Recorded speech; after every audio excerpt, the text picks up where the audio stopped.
Ungqongqoshe wezokuvakasha ufuna ukuthi ibhodi elilawula ezokuvakasha kuleli lihoxise ngokuphelele isivumelwano seyindodla zemali zokuxhasa iqembu lebhola lenyawo laseNgilandi ITottenham Hotspur. Lelo xhaso lwemali elinganiselwa ku1 billion wamarandi leminyaka emithathu aliqondakala isimo salo.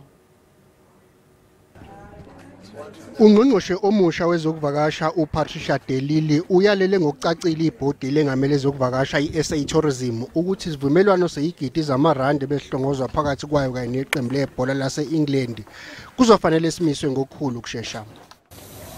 As a country, when we enter into such massive partnerships, it is vital that we are able to fully be accountable, that we are transparent and can answer South Africans clearly and honestly.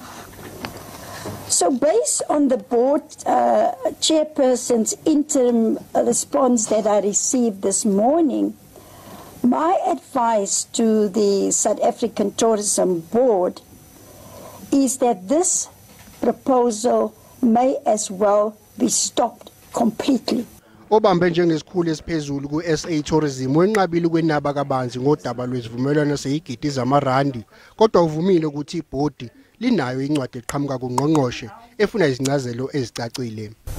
The Honourable Minister has written to the board and has requested that the board responds to the matters that have been raised in the minister's letter by Wednesday next week.